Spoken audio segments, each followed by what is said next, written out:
Hello, my friends. Welcome to me, your host, Christian Watson. So, I'm sure you guys heard yesterday that President Joe Biden laid out a very ambitious, if not concerning, gun control plan to, in his words, tackle the epidemic, the public health crisis of gun violence in the United States of America. Now, of course, in this speech, it was full of asides, sort of irrational statements, which are sort of endemic to Joe Biden's oratory style, and it was also full of a sort of centralized planning scheme of a reworking the way violence happens in human society through punishing certain gun dealers who violate Joe Biden's arbitrary criteria, through trying to crack down on sales that escape the sort of authorized framework of government regulated gun transactions.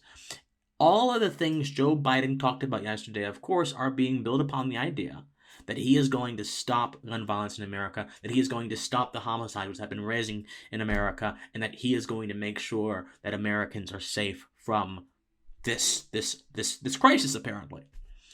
And so, as I thought more and more about his proposals, and I saw a lot of the reaction to them, I figured to myself, a lot of people are talking about how Biden is being irrational, how Biden is trampling upon rights, how Biden is doing this or that, but very few folks talking about the symbolic significance of the Biden administration getting involved in this issue.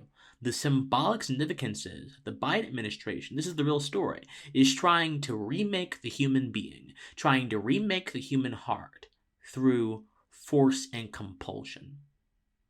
If Biden is really trying to address violence, he is trying to address violence by targeting people who legally own guns and may sometimes sell guns to people outside of the authorized frameworks, then Biden really thinks that he's doing something significant. But in all reality, he is doing something significantly bad. So we have to contemplate the nature of violence to understand the core of Biden's plan here. And so, because Biden doesn't even really realize the sort of existential significance of what he's doing. So, my friends, where does violence come from? This is a question that is of a lot of debate, but psychologists have typically settled on a few areas that cause and form the origins of violence. And these areas are the areas of the biological factors, the socialization factors, the cognitive factors, and the situational factors. Now, it's important for us to understand all of these things separately. So, biological factors that contribute to violence sometimes be genetic predispositions, dietary restrictions, trauma or damage to the brain or the head, things of that sort. The socialization factors, and this is a little bit more controversial, can sometimes be patterns, behavioral patterns picked up from certain people who exhibit extreme antisocial behavior. Now, of course, not everyone who exhibits antisocial behavior is necessarily an evil person or is going to kill people or do violence. That's a bad stereotype. But this is one of the few areas that psychologists believe they can use to measure where violence may come from or if it may arise at all. The cognitive factors, which is actually the most important part to me, these are beliefs, ideas, and thought patterns that may or may not cause resentment in someone's heart and may or may not cause them to go ahead and enact violence to satisfy their beliefs, ideas, and thought patterns. And then the situational factors, such as stress and the other environmental pressures.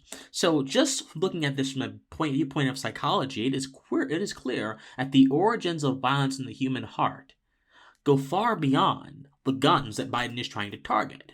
And yet, Biden has argued to us that targeting gun dealers, particularly legal gun dealers, or those who have gone rogue, and all rogue means people who have decided not to follow the federal government's rules, which Biden has equated with a moral failing. By the way, it is not a moral failing inherently to not follow the federal government's rules. Every rule, as Ralph Waldo Emerson said in Self-Reliance, should be tested on its merits. We need to test goodness to see if it be goodness. To say that a rule is justified because it is a rule is evidence of circular reasoning, which is what Jen Psaki used a few days ago when she said that the reason we're attacking guns is because gun violence is caused by guns and gun violence is bad, which was an example of circular reasoning. Of course, I'm paraphrasing, but that's really what she said. So, Biden is not only missing this psychologically, he's missing this philosophically. We've broken down the causes of violence into all these categories psychologically, but what does this mean about the human being, about the nature of the human being, and how violence may or may not arise within it.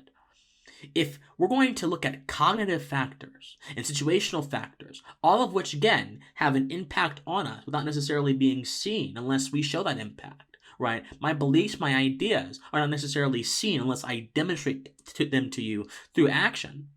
If we accept that to be true, then we can accept the proposition that violence is a spiritual issue, not that happens to intersect and interface in political context.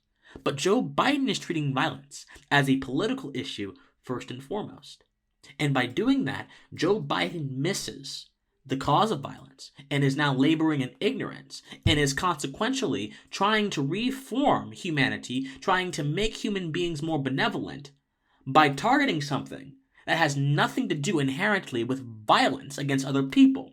Guns, my friends, have nothing to do inherently with the violence against other people. Guns themselves, again, are simply tools that are used to shoot things. They don't have to shoot other people. They can shoot deer, they can shoot animals, they can shoot birds or ducks, or they can be used to shoot people.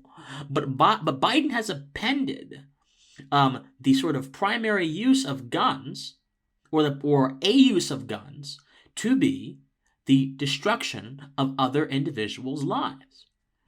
And when you say the United States has a problem of gun violence, what you're really saying is that the United States has a spiritual issue that is nestled within the hearts of individuals, a sort of disharmony with their rational self. That's what you're really saying. When you look at the gun statistics, most incidences of gun violence in America, some of the highest, are suicides. And this is acts that are perpetuated against someone's own individual body. Again, there are a lot of different issues, a lot of different factors that go into making people want to kill themselves. And we've seen in other contexts that when guns are absent, violence still continues.